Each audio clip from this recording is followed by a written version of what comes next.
JC Cooley. It's the JC Cooley Show. It's your life. Let's go. It's the JC Cooley Show. It's your life. Doctor JC Cooley. All right.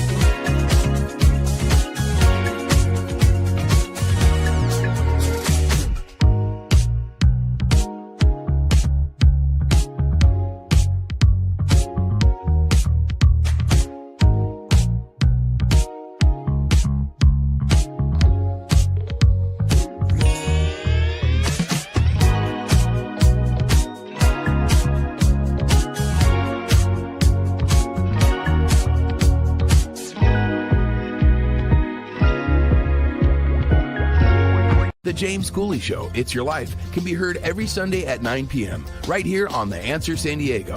Life is full of circles, cycles, phases, and stages. It's your choice to ignore or embrace them.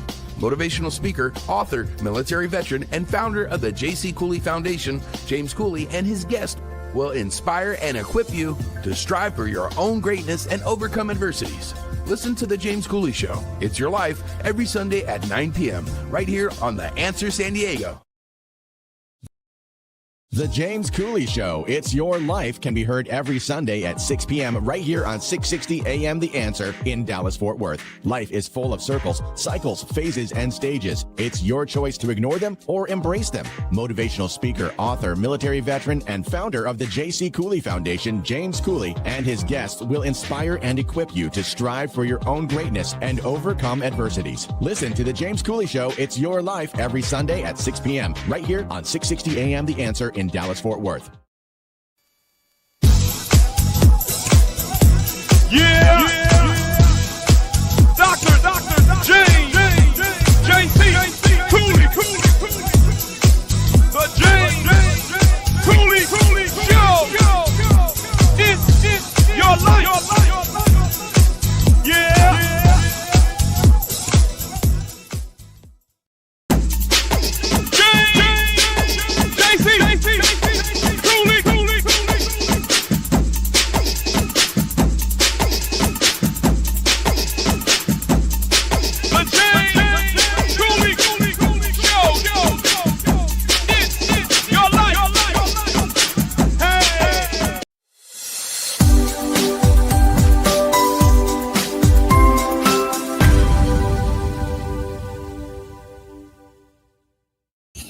Hello, welcome to the James Cooley Show, It's Your Life. I'm your host, Dr. James JC Cooley, but as you already know, we got Dr. Michael Mantell here, another link is what you think, and another absolutely fantastic guest. But before we get all that started, hey, Toddy, let's lock in all the other platforms. Let's do it.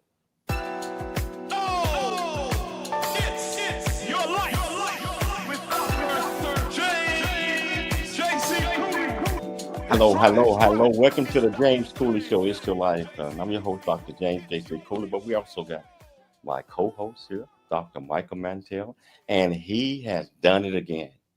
He has brought another one of the world's top docs on this show. He does this every week. And we're going to be talking about a topic that I think everybody needs to have an understanding, especially if it deals with our children and also deal with us. If you're dealing with the children, we are affected as well. How you doing, Dr. Mike? How you doing today? I'm doing great. And I just real quickly, for those who thought that I was going to be the guest today to talk about happiness, when we were able to get our guest today to come in, well, we moved everything as quickly as we could and made this happen. That's how special of a guest our guest is today. So I'll be coming back to talk about my topic, happiness, at another time. But in the meantime, back to being co-host. I'm glad to have you back, Doc. And this guest right here, just reading up a little bit about him, and I'm going to sit back most of the time and just listen. And I tell you what, whichever platform that you're watching us on, whether it's E36 television, transfer TV, Roku television, Apple TV, LinkedIn, Twitter, Facebook, Rumble, and over 85 other platforms, welcome to the show. If you want to be part of this conversation, all you have to do is just go to the platform you're watching us on in the comments area. Ask any question that you might have. I promise you we'll get you an answer. Or you can pick up the phone and dial 1-888-344-1170. Again, that's 1-888-344-1170. My main man, Todd, and our San Diego's and our Dallas studio will put you right through. So I'm excited about this guest, Dr. Mike. Yeah, can you do the honors by telling our viewers and our listeners the title of the show, the purpose of the show, and introduce this absolutely magnificent guest? You bet. Today we're going to be talking about resilience, particularly with children and adolescents, at a time when children and adolescents seem to be struggling more than they have since I don't know when. But our special guest is Dr. Stephen Matika. Dr. Stephen Matika is the Medical Director of Psychiatry for Inspira Health System and serves as Co-Chair of Psychiatry.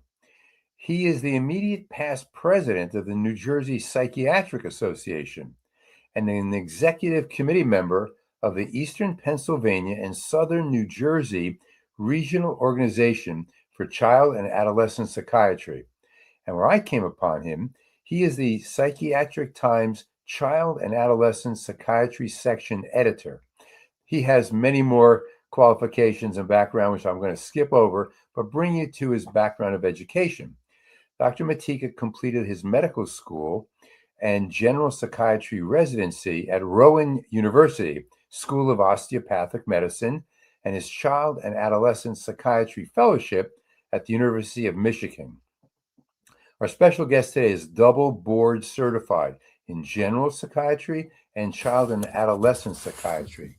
He resides in Southern New Jersey, and he enjoys spending time with his family and friends. And as he says, he's a passionate fan of the Philadelphia sports teams, despite their negative impact on his wellness. Let's welcome Dr. Stephen Matika.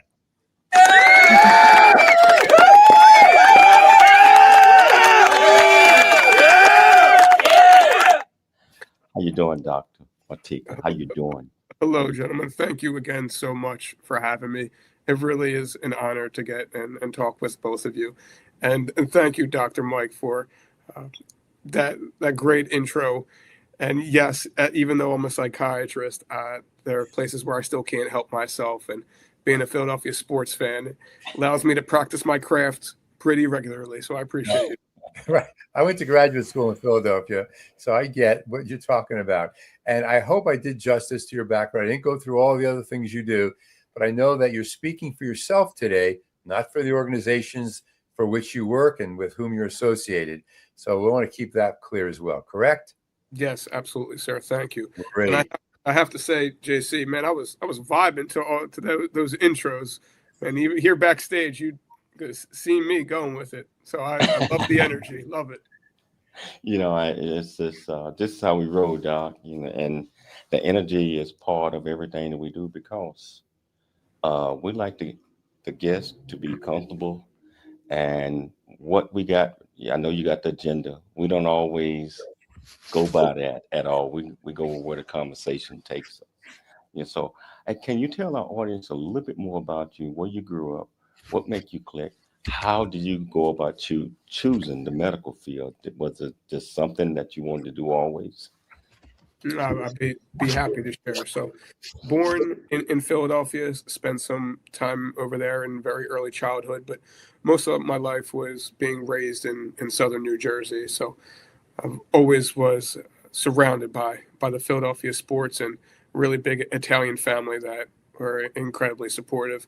I wouldn't be doing any justice if I didn't shout out my mom and dad, my brother Nick, my wife Tori, and my two young children, Luke and Emma. One of the things we'll be talking about later on is how important support is and how none of us can do it alone. So absolutely need to give them their flowers. As far as how I came upon this journey, it all started with, I had a really eccentric high school psychology teacher. And I heard stories about this man that he would give a test and then walk out of the classroom. And for a bunch of high school students, we're like, what are we missing here? And sure enough, the first test, he leaves, doesn't come back. The second test, he leaves, he doesn't come back. By the third test, we're looking around like, he knows we can cheat, right? And just then is when the class clown says out loud, does anybody else have all of their answers already filled out on their test? And Dr. Mike, it was like out of a movie, like everyone pushed their desk away from him, like he was radioactive. Yeah. And we were like, we don't want any parts of this. We don't know what's going on. And the kid, he changes every single answer, hands it in, he gets a 0. And it was that moment, I'm like, man, why do people do what they do? What made this teacher choose to do something like that? And the genius of it was, if this kid was actually prepared to take the test, he would have seen all the questions, all the answers to the questions were already correct, and just handed it in. And that was really the spark for me as far as being interested in human behavior and psychology. So that took me to my undergrad. And then once I realized how much of mental health patients are potentially treated with medication, wasn't a big fan of the idea of me having to recognize that and send someone elsewhere. So Right. with that, I took the pre-med curriculum up and kind of haven't looked back since. And here you are. Last week, we had Dr. Joanna Moncrief on, who has a lot to say about medication in psychiatry, as you know. It's a hot topic right now, that is for sure. Boy, is it ever a hot topic. I can relate so well to your sense of recognizing I'm really interested in what makes people tick. As a psychologist, psychology grad student, all that, that's why I went into the field. That's exactly what happened. I was sitting in a undergrad psychology class, and at the end of the class, the professor called me down, and he said to me, what are you majoring in? I said, I'm majoring in pre-dental. He said, why aren't you majoring in psychology? I said, I don't really get it. He said, you're the only person in this class of 150 students who's paying attention. And that's turned into psychology. So let me get started by asking you about, I have so many questions. From your vantage point as a very esteemed leading child and adolescent psychiatrist, what are kids struggling with most that adults just seem to underestimate today? It's really the seriousness of what they're experiencing. And I don't think it's because the adults intentionally want to underestimate or dismiss or invalidate. I think that so many adults, they don't know how to accurately or effectively help a child that's going through mental health struggles. And so a good way to then deal with that is make it feel like it's not that big of a deal, and to brush it off, or to want them to just get over it. But the reality is that they care about the child. They want them to be okay. It just would be a really hard pill to swallow, to recognize that they don't feel equipped. And that's where having these types of conversations are so important, because it's not fair to expect a parent, a teacher, or a coach, an adult that's in a child's life, it's not their job to know how to help someone through their mental health struggles. It's to be able to recognize something's different, something's off, be curious, be empathetically curious, and then get them to the type of help to better understand and really help that child meet their needs. Yeah. We have just a minute left in this segment, and that means that Dr. JC is here to lead us to a station break, right, JC? Yes, absolutely. I tell you what, we got a lot more of this conversation coming your way. If you want to be part of this conversation, all you have to do is, just like I mentioned, go to the platform that you're watching us on, and go to the comments, ask any question that you might have, or pick up the phone and dial 1-888-344-1170. Again, that's 1-888-344-1170. It's Your Life, and we'll see you shortly after the break. That's right. It's Dr. James, JC Cooley. It's Your Life Show.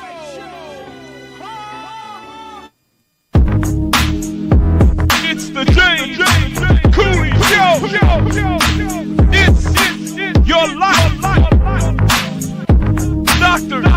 James JC Cooley. Yeah. Come on.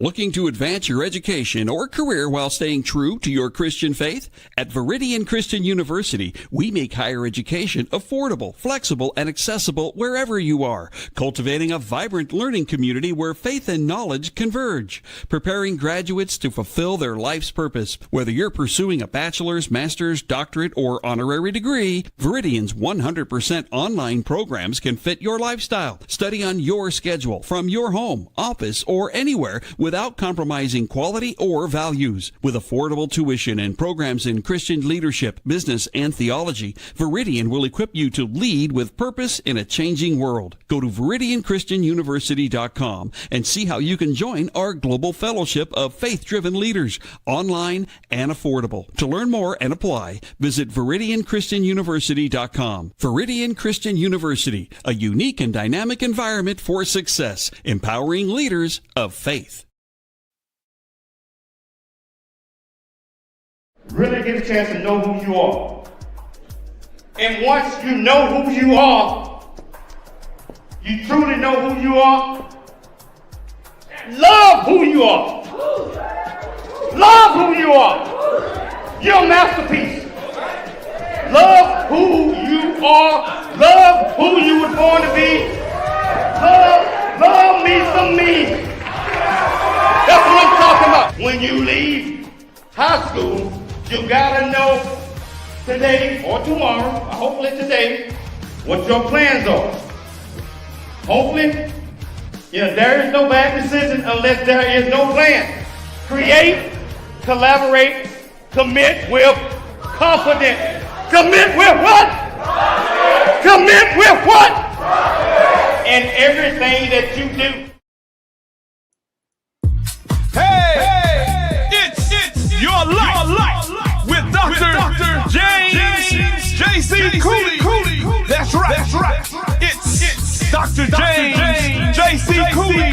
It's Your Life Show. Dr. James JC Cooley. It's Your Life with Dr. James. Hello. Welcome back to the James Cooley Show. It's Your Life, and we got Dr. Michael Mantell here, and he has done it again. It's like I mentioned to you at the beginning of the show, with this absolutely fantastic guest, and we're not gonna forget. We got the link. It's what you think. That's gonna be coming up in the next segment. So I'm just kind of throwing a hint out there because Doc got something for you today. Actually, he has something for you every day. But we're talking about resilience, especially as it relates to our kids, our youth and young adults. And I got the first question. Dr. Stephen, how do you discover when the patients that there is a lack of resilience, attention span, that some of the patients might not be getting the attention that they need? Is that shared with their parents as well as the patient? It's certainly possible when trying to appreciate what a kid is going through. And the very simple act to do is to listen empathetically. And if you listen closely, you'll hear the comments that suggest they require an external validation, a permission, or an invitation to feel okay or good enough about themselves. And sometimes, yes, that's something that starts in the household, but sometimes you have a really loving, caring household. But as we know, once you hit those adolescent years, the sway of the family is not nearly as strong as the sway of the peer. And so if a kid is going through situations in their social life at school that is making them feel less than, that's definitely a place that you can start to see the cracks show and that struggle with resilience. Dr. Matika, when you think about resilience in today's children and adolescents, what do you think is different, if anything, from even 10 years ago? That's a great question. And I'll frequently say that you cannot have resilience without adversity. You need to have that challenge, that struggle, that obstacle to overcome to build it. And with the advent of the internet and just inundation with information and just being real, like a lot of the bad things that can happen in the world, it has made us into very, very risk averse parents. And you don't look to allow a child to actually have the struggle and to have to overcome. And without that, they're never learning how to deal with things. If you know that either you're going to be shielded from it or that someone else is going to fix the problem for you, there's not really much incentive to try to be able to overcome on your own. And that's where the road to hell gets paved with good intentions. I'm sure you know, Dr. Mike, these parents, they mean well, but the reality is they feel distressed over their child being distressed. And they would like to believe and tell themselves they're doing right by their child, but what they're actually doing is just appeasing their own discomfort. And it's coming at the risk of the child's growth and development. I just had a contact yesterday from a client who has a young adult child. And the parents are in terrible distress, as you describe it. And they're telling the kid, do this, do this, do this, do this. I said, well, no, ask, don't tell. Because parents, it's interesting, kids need help, but kids need us to help their parents, help them in a better way. And thank goodness that someone there, such as yourself, is there to do that. Now, we've tossed around the word resilience, and people think resilience is a matter of just bounce back. What's your definition? How do you understand resilience as something more than just bouncing back? And that, again, no wonder you guys are so popular. These questions, they really are thought-provoking, because you're right. That's what we hear. We hear that resilience is elasticity and it's bouncing back.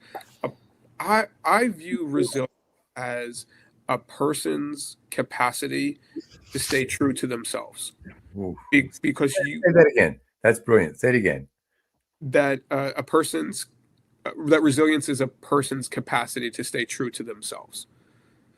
There are so many external forces and internal thinking traps that can work against us. And it's, you hear that classic, next thing I know, I look up in the mirror and I don't recognize myself. I don't know how I wound up here. This is not what I envisioned for myself.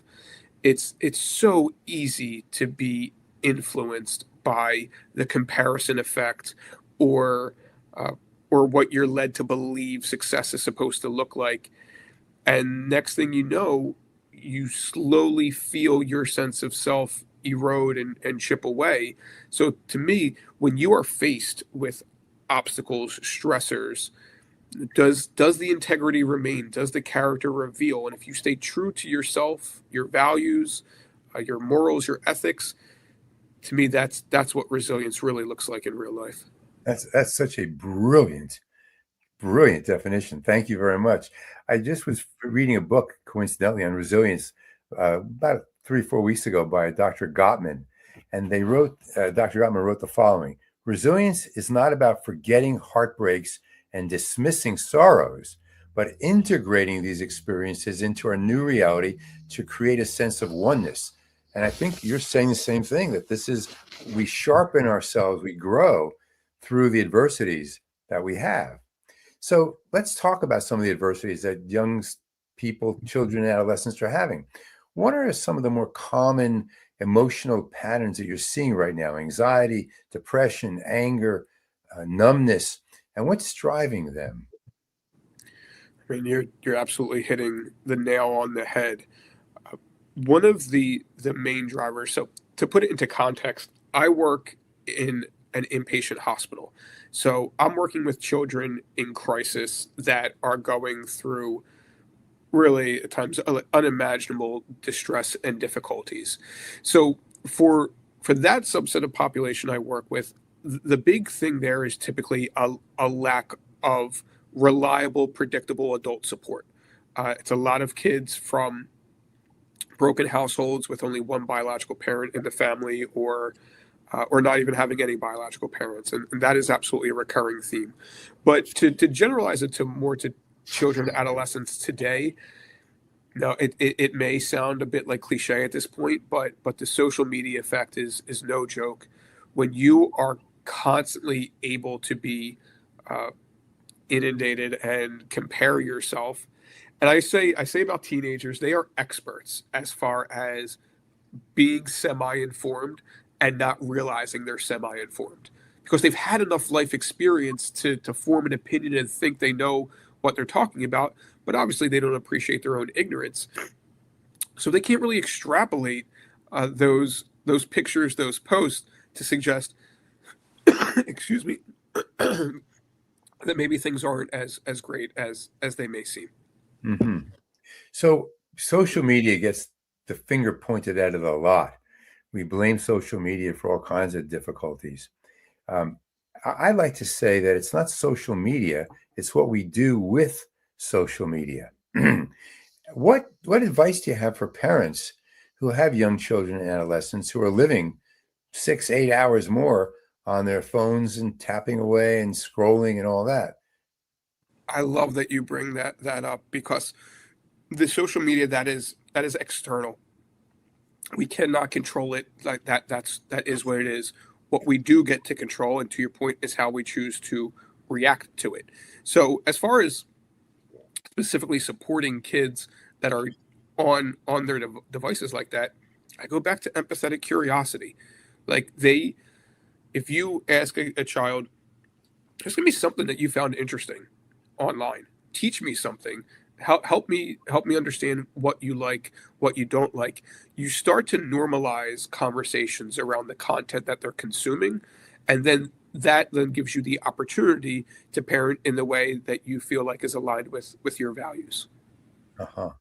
Last week we had, I mentioned earlier to you before we started, that Dr. Joanna Moncrief, world-renowned psychiatrist, was on our show. And she planted an idea in my mind. I'm going to ask you the question.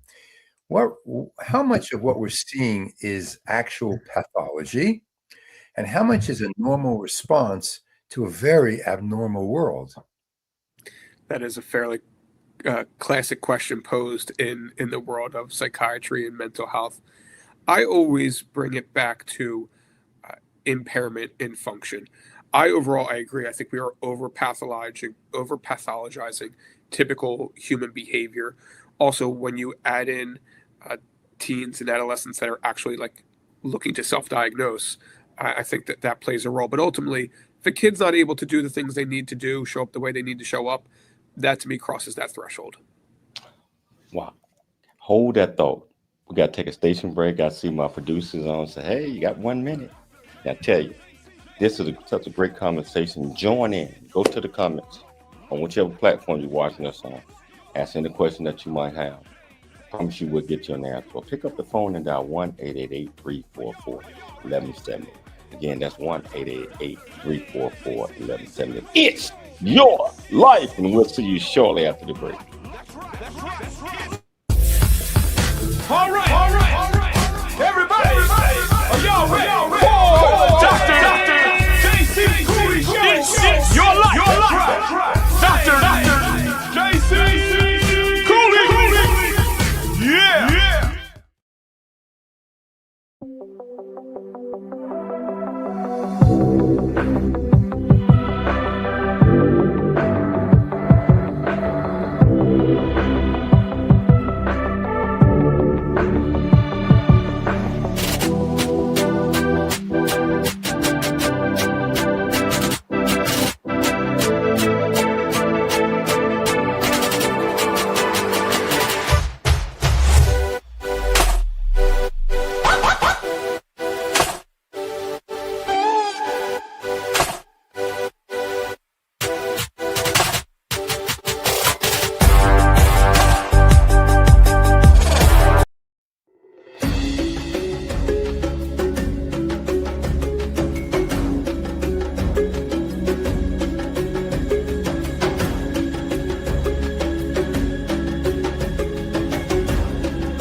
Dr. James, JC Cooley.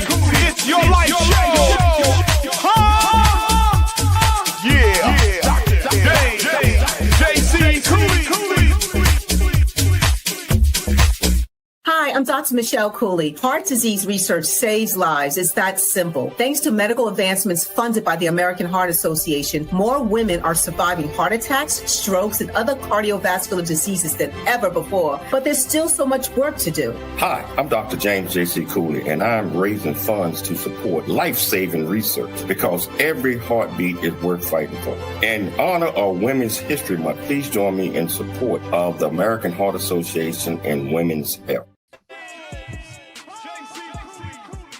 Hello, welcome back to the James Cooley Show. It's your life, and I tell you what, this is a fascinating conversation that we had, and I'm learning a lot, and I know that you're learning a lot as well. But before we get started with this, I want to show this a short video from Dr. Matika, and I tell you what, here we go. Most people think their problem is money. It's not. Money is just the scoreboard. Alignment is the system. You don't get what you want. You get what your internal system allows. You can work harder, think positive, visualize all day long. But if the internal interference is still running, you keep recreating the same ceiling. That's not a motivation issue. That's an alignment issue. At the Ezekiel Center, we don't chase outcomes. We recalibrate the system underneath them. When your nervous system, beliefs, and reconnection to the Creator come back into cohesion, effort drops, clarity rises, and things begin to move. This work is felt in the body, not just understood in the mind. And because this work is experiential, I offer this guarantee for your first private one-on-one Zoom session only. If you show up fully present, fully invested, and fully engaged, and you don't feel an immediate energetic shift in your body, more clarity, more calm, more alignment, you'll receive a full refund, no questions asked. The only requirement is that you play full out. This isn't for the tire kickers or observers. If you're all in and you still don't feel the shift, you don't pay. If you're ready to engage at that level, here's your next step. Visit ezekielcenter.org. Schedule your private one-on-one Zoom call with me today. For a limited time, enter the promo code NEW20 at checkout and receive a 20% off any private one-on-one session. This offer won't be around for long. Book your session, show up ready, and experience the shift for yourself. Wow. I love that. I love that. But before we get started with this and get back to Dr. Stevens, we're going to open this up with the link is what you think. So as you already know, Dr. Michael Mantell already got, he don't even know which chapter he's going to. He's just going to open up the book and let God lead him. What you got for us today, Doc? Well, what God led me to is page 184. Page 185 isn't bad either, but I'll stick with 184 because that's what he pointed me to. I wrote the book, the original Don't Sweat the Small Stuff, and my whole professional focus is to help people live better and disturb themselves less. So let me offer you 5 things from this page that will help you do just that, I believe. This is called Who's in Charge of Your Feelings? Number 1, the world is full of suffering. But have you noticed that it's also full of surmounting? 2, do you really realize that your emotions originate in your thinking? What the heck are you busy blaming everyone else for what you feel? This makes me feel, that makes me feel. You make yourself feel. 3, you'll never fully be free until you no longer ruminate and demand that things change over which you have no control, like most things in your life. Number 4, everyone has illusions that they believe that what they believe is the truth. But dogmatic thinking, demanding, insisting, expecting, that's my DIE, is the greatest obstacle to being happy. And number 5, you know who your real boss is? It's that mental attitude that you cling to. Remember, the link is what you think. If today's 5 points sparked even one way to live better, then mission accomplished. We did it. Remember, stay curious, stay kind, and don't sweat the small stuff.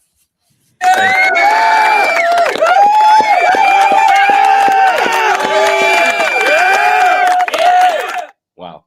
And you can get the book on Amazon. I got the next question. Dr. Stephen, why is ownership of one's actions and attitude essential for long-term resilience? No, sir, you are speaking my language. Especially, I said it resonated so much with the name of the show, It's Your Life, because it's that recognition that has to happen first for you to reclaim your agency.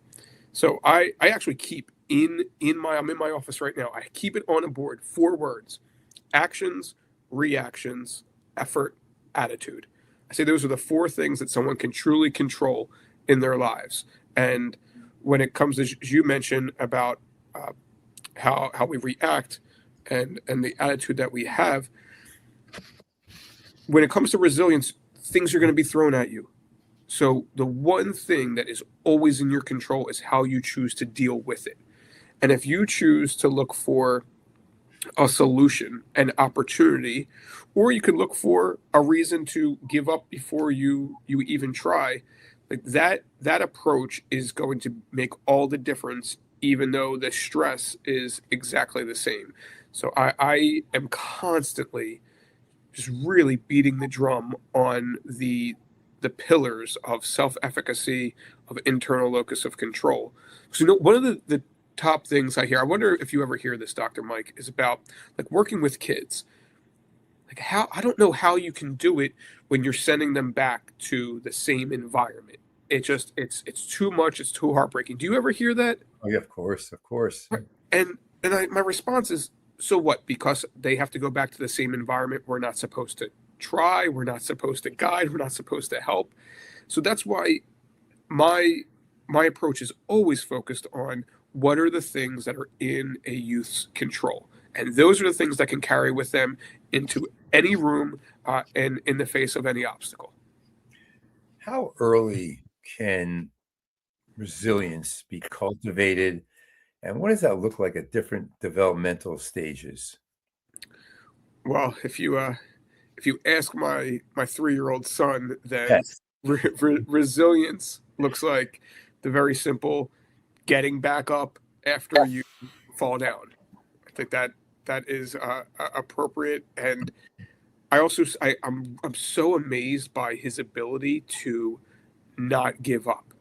Like when you think about a toddler how could a toddler show resilience? Even something as simple as trying to get a Lego piece to stick where he wants to on another Lego piece. He's not then tossing it aside, destroying the Lego, or saying, "Daddy, please help." He's so focused on trying to do it himself and trying to overcome. And then if he reaches the point where it's clear he is not able to do it, then he asks for help. And I really think that concept carries through all stages of life. Are you someone that when you are faced with something difficult, what is your initial reaction? Have you been guided and has been cultivated to try to deal with it, to find a solution? And also then, do you have the humility to recognize you've taken it as far as you can and it's time to ask for more help and to get some support? So what if you, like, your son is 3, what's his name again? You told me before. Yeah, his name is Luke. Luke, right. And your daughter's Emma. Emma, yes. Yeah. We just got it. We have a new great grandson whose name is Emmett. So congratulations. Okay, so let's go back to Luke. What did you and your wife do to put that into a 3-year-old, to not give up, to have the fortitude to keep going? Did you do it consciously, or is it just something that happened? Parents are listening and saying, "I wish I could give that to my child." No, it is absolutely it is conscious, and it is incredibly difficult to execute on a daily basis. And just because I'm a child and adolescent psychiatrist doesn't mean I have any type of magical powers when it comes to parenting. But I think it's fairly simple things that my wife Tori and I will do. It's not, first of all, it's not giving in. Like if it's something that he's able to do, then he's put in the position to do it. And if he does not if we feel like he doesn't give a true effort of what he's capable of, then we'll say like, that's fine, but we're not going to help you with it. And if you give it a real try, then that's the case. And then to me, the crux of it, and I gotta, again, like my parents were so huge on this, which is raising decision makers. I constantly give my son the option between two things when we're approaching something maybe that he wants or that we want from him, where the secret he doesn't know is that obviously the parents were okay with whatever option that he chooses, but he comes to take a sense of ownership of what he wants and then what follows. We have found that to be very effective. And then lastly, or be expectation setting, letting him know, okay, bud, just to let you know, in the next 5 minutes, we're going to transition from this to the next thing, so that when he has to be faced with maybe an undesired limit or demand, he's already starting to become mentally prepared for it. So he's not having that emotional dysregulation that takes over and owns the moment. So you just shared some brilliant tips that I hope listeners have captured. What about what do parents unintentionally do that undermines resilience, even when their intentions are good? And I alluded to this earlier. It's stealing a child's struggle. It is not even, to me, in my opinion, is not even close of what is the biggest issue. You have to allow your child to struggle, not get hurt, not be put in a dangerous situation, but feel not okay, because those are the things of life at times. I know very, very quickly, again, I hope my mom is okay with me saying this, but like I was allowed one mulligan when I was in school of if I forgot something. One time a year, she would be willing to bring it in for me. But if other than that, like it was on me. So it simultaneously taught accountability and also preparation and distress tolerance. Like I'm not going to save you. Like it's not going to be something that's going to be the end of the world. So you need to learn how to feel that emotion and learn from it. So you believe that resilience is modeled as well as taught. And I think we have a break we have to grab hold of right now, but let's remember that question. Yeah. And I tell you what, we're going to come back. We got a lot more on this discussion. So one report, let's pick up the phone and dial 1-888-344-1170. Again, that's 1-888-344-1170. It's your life with you shortly after the break. All right. Everybody. Are y'all ready? Dr. JC Cooley Show. It's your life. Dr. JC Cooley. Yeah. 1, 2. It's your life with Dr. JC Cooley. Yeah. All right. Your life with Dr. JC Cooley.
Are y'all ready?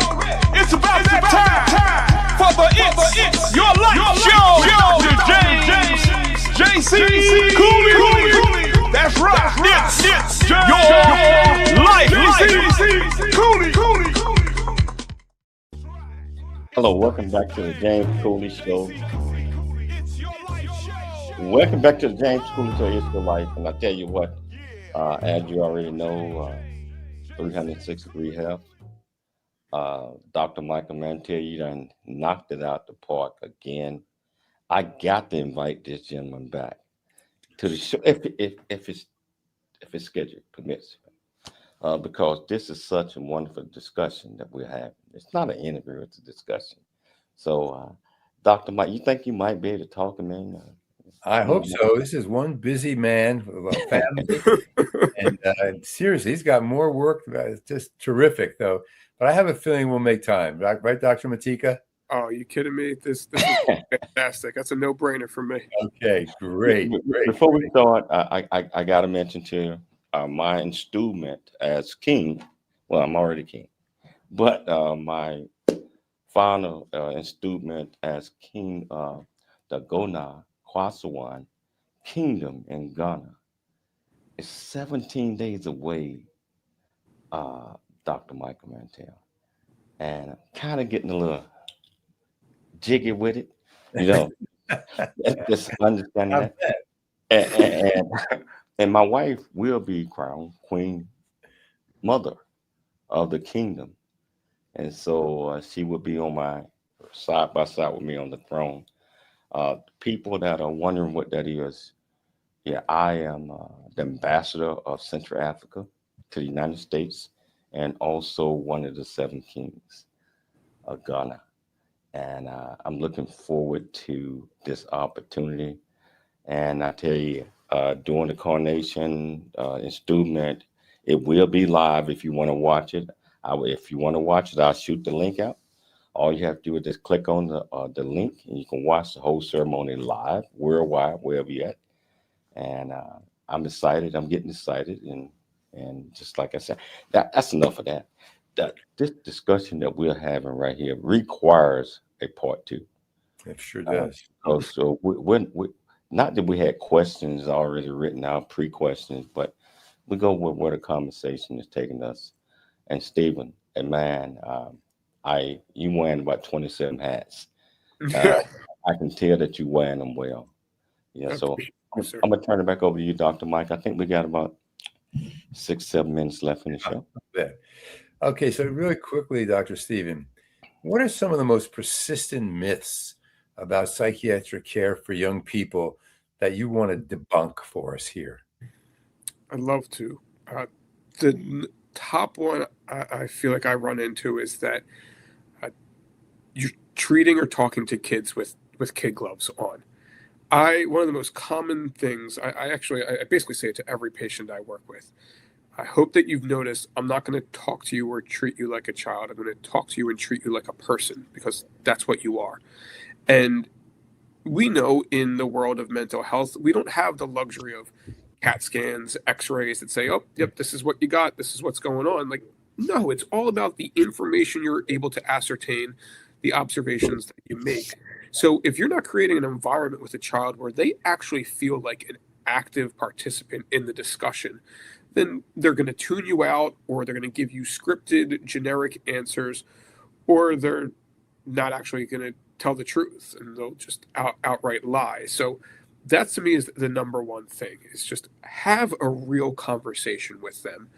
And then the part, just for the sake, because it seems like the acuity, the severity of what kids are going through right now with their mental health, asking about dangerous thoughts or feelings, thoughts of hurting themselves, hurting others, it does not increase the risk of anything happening by simply asking them.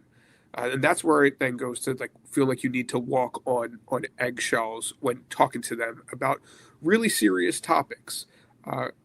Because I'll say, if you're uncomfortable as the adult having the conversation, then imagine what the kid's going through who's actually living it. and feeling it and experiencing it. So I think we owe it to them to recognize, just talk to them like a person, have a real conversation.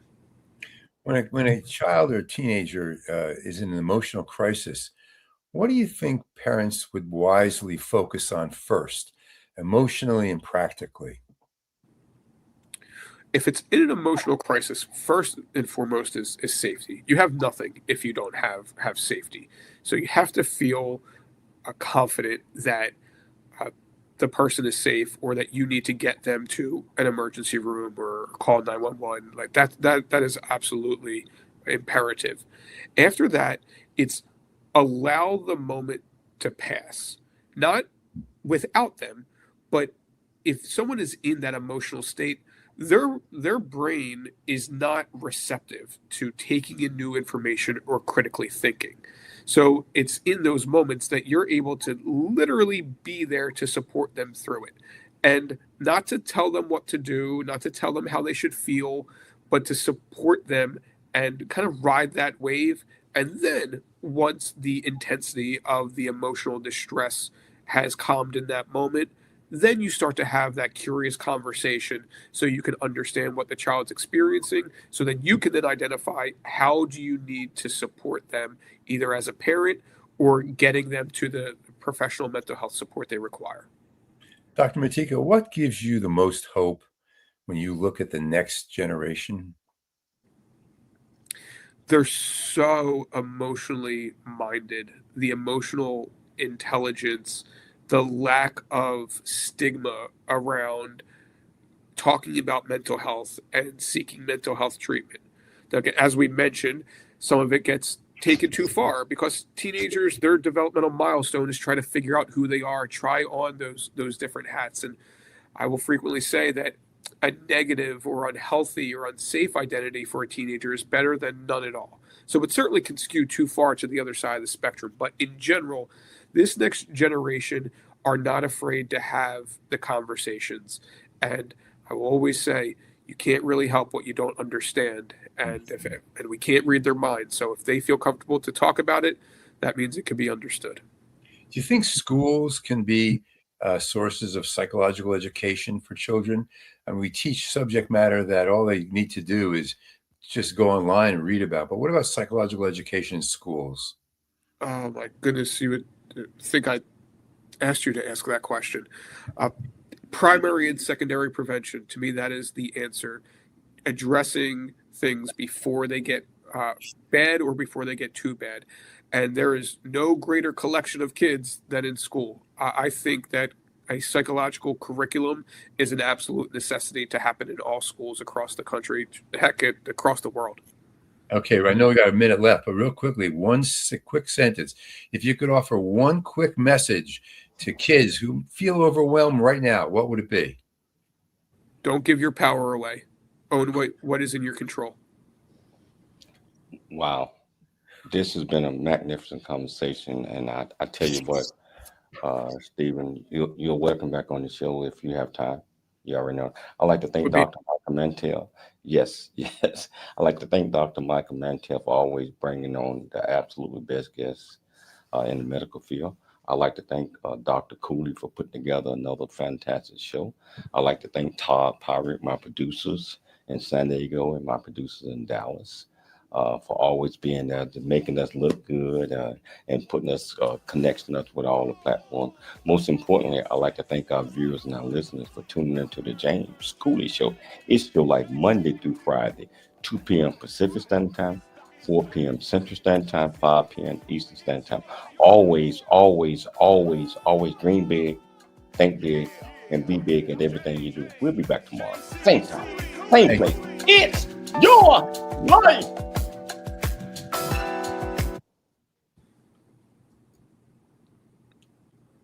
Good stuff.